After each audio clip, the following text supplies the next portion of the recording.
बिस्मिल्लाहिर्रहमानिर्रहीम अस्सलामु अलैकुम रहमतुल्लाह। जस्टिस मंसूर अली शाह की जानिब से जो डिटेल जजमेंट जारी की गई है 12 जुलाई के फ़ैसले के ऊपर, मखसूस नशस्तों के मामले के ऊपर जो तफसीली फ़ैसला है 8 जजेस का जस्टिस मंसूर अली शाह ने लिख के वो जारी कर दिया है और इलेक्शन कमीशन ऑफ पाकिस्तान को हर सूरत में पाबंद किया है कि आपने इस फ़ैसले के ऊपर अमल दरामद करना है।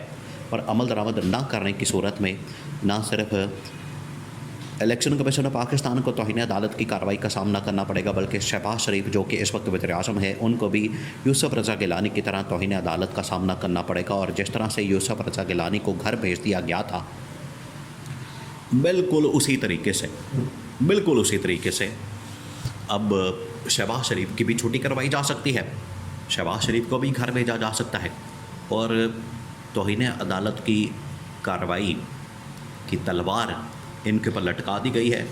और साथ ही चीफ इलेक्शन कमिश्नर के ऊपर आर्टिकल 6 की तलवार भी लटका दी गई है। तो जस्टिस मंसूर अली शाह ने इतना ज़बरदस्त किस्म का फ़ैसला, तफसीली फ़ैसला लिखा है और इतना ज़बरदस्त किस्म की उनकी जानिब से डिटेल जजमेंट दी गई है। वो डिटेल जजमेंट आने के बाद अगर इलेक्शन कमीशन ऑफ पाकिस्तान और हुकूमत वक्त इसके ऊपर अमल दरामद नहीं करते तो फिर इनको नताइज भुगतना पड़ेंगे, जिसके बारे में जस्टिस मंसूर अली शाह ने महीना पहले बता दिया था, ख़बरदार कर दिया था, वार्निंग दे दी थी।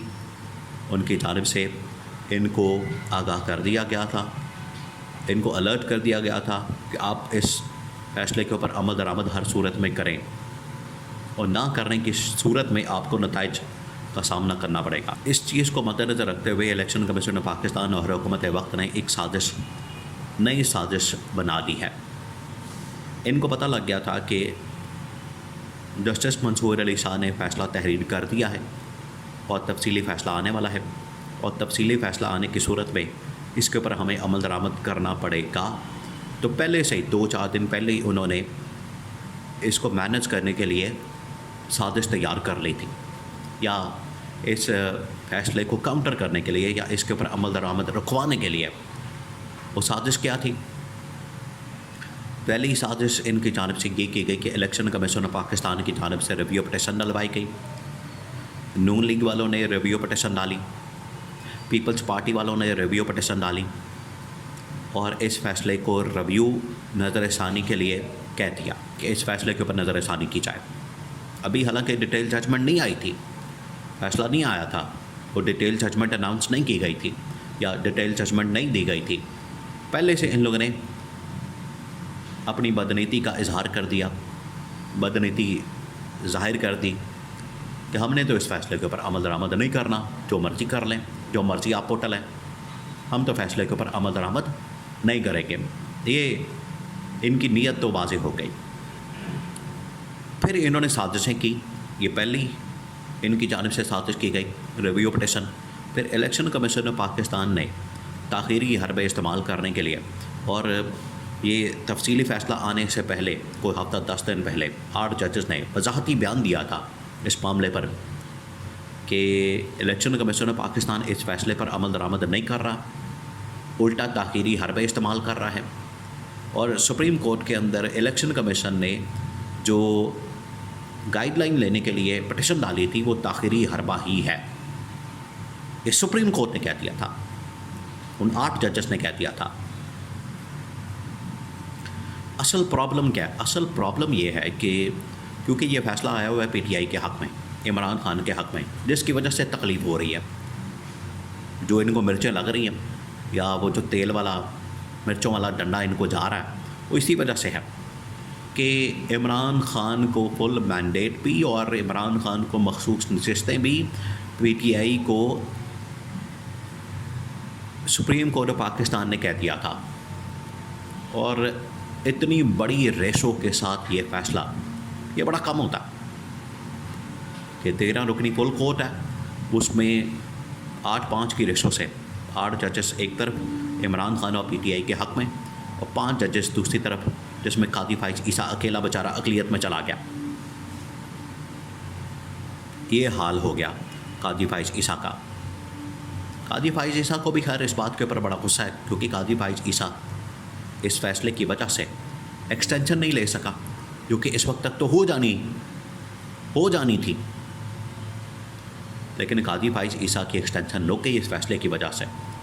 तो पहले इलेक्शन कमीशन ऑफ पाकिस्तान और हुकूमत ने मिलकर रिव्यू पटिशन डाली। उसके बाद इन्होंने क्या किया कि अयाज सादिक के ज़रिए से इलेक्शन कमीशन ऑफ पाकिस्तान को ख़त लिखा कि आपने इस पर अमल दरामद नहीं करना और आपने इलेक्शन एक्ट के मुताबिक जो नई तरमीम की गई है उस पर अमल दरामद करना है और इस फैसले पर अमल दरामद नहीं करना। ये दूसरा स्टेप, दूसरी साजिश। आप अंदाज़ा करें कि किसी मुल्क के अंदर आपने देखा है, ये तो जंगल का कानून है,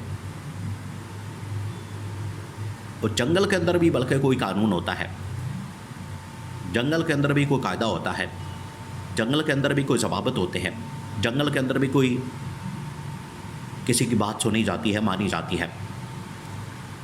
ये तो उससे भी बदतर इन लोगों ने इस मुल्क को बना दिया। इससे भी बदतर कि आप सुप्रीम कोर्ट के फैसले के ऊपर अमल दरामद नहीं कर रहे और ढटाई के साथ नहीं कर रहे, ठीठ बन गए, बेशर्मी की तरह। बेशर्मी की इंतहा हो गई है कि नहीं करना फैसला। तो अयाज सादिक ने भी ख़त लिखा, आपने फैसले पर अमल दरामद नहीं करना। फिर अब ये डिटेल जजमेंट आने के बाद हर कोई बंदा कह रहा है कि हमने फैसले के ऊपर अमल दरामद नहीं करना, ये गैर आइनी फ़ैसला है, ये गैर कानूनी फ़ैसला है। तो अब ये खुद ही अपने मुल्क को नुकसान पहुँचा रहे हैं, अपने इदारों को नुकसान पहुँचा रहे हैं। तो जब ऑर्डिनेंस के ज़रिए, फिर ये एक और साजिश की गई, ऑर्डिनेंस के ज़रिए से इन्होंने जो जजेस कमेटी 3 रुकनी है जो बेंचों की तश्कील और केसेस और मुकदमात देखती है किसके सामने कौन सा लगना है, उसकी तश्कील को बदल दिया गया। इसके ऊपर मंसूर अली शाह ने एक ख़त लिखकर रजिस्ट्रार को पूरा का पूरा पोल खोल दिया और कहा कि इसमें से जस्टिस मुनीब को एक साजिश के तहत निकाला गया है और जस्टिस मुनीब की जगह काजी फाइज ईसा अपने पसंदीदा जज जस्टिस अमीनुद्दीन ख़ान को ले आया है।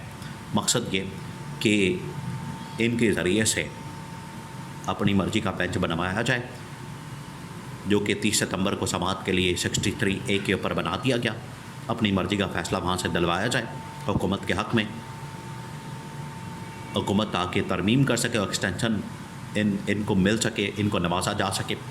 ये है असल साजिश, जिसके ऊपर जस्टिस मंसूर अली शाह ने धमाका कर दिया और उसने सारा पोल खोल दिया और मीडिया के अंदर वो लेटर भी जारी कर दिया। अब इलेक्शन कमीशन पाकिस्तान और शहबाज शरीफ तौहीन अदालत से नहीं बच सकते।